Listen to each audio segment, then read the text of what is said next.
MLA నిధుల ద్వారా మొదటి సంతకం కాపు సామాజిక భవనం కోసం పెడతానని చోడవరం అభ్యర్థి కేఎస్ఎన్ఎస్ రాజు హామీ ఇచ్చారు.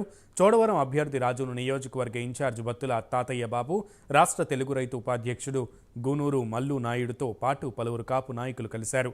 కొన్ని సంవత్సరాలుగా ఇక్కడి ప్రజలకు అన్యాయం జరుగుతుందని వారు అభ్యర్థి దృష్టికి తీసుకువెళ్లారు. అధికారంలో ఉన్న నాయకులకు 5 సంవత్సరాలుగా కాపులు గుర్తుకు రాలేదని మండిపడ్డారు. ఇక కాపుల కోసం అద్భుతమైన భవనం నిర్మిస్తానని, బీసీడీ సర్టిఫికేట్లకు సంబంధించినటువంటి అడ్డంకులను తొలగించడానికి పూర్తిగా కృషి చేస్తానని రాజు హామీ ఇచ్చారు. కాపుల్లో ఉన్నటువంటి నిరుపేదలకు చిన్న తరహా పరిశ్రమలు ఏర్పాటు చేసి ఉపాధి కల్పిస్తానని భరోసా ఇవ్వడంతో కాపు నాయకులందరూ హర్షం వ్యక్తం చేస్తూ తమ సంపూర్ణ మద్దతును కేఎస్ఎన్ రాజుకు తెలిపారు. ఈ సందర్భంగా వైసీపీ నుంచి వచ్చిన 200 మంది కార్యకర్తలకు టీడీపీ కండువా కప్పి పార్టీలోకి ఆహ్వానించారు.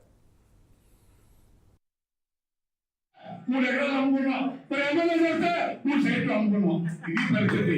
కాబట్టి సోదరులారా, ఇలాంటి నాయకత్వం కావాలా, అలాంటి నాయకత్వం కావాలా మనం తెలుసుకొని, అన్నయ్య లాంటి వ్యక్తి ఒక మానవుడు ఇలాంటి వ్యక్తులందరూ ఇలాంటి వ్యక్తి నాయకత్వంలో పనిచేయాలని నేను నిజంగా కదా అనివార్య కారణం వల్ల పార్టీ మారి మన అలా తెలుగుదేశం పార్టీకి ఓటేసి వెళ్ళాను, మళ్ళీ ఓటేయడానికి వచ్చేసాను.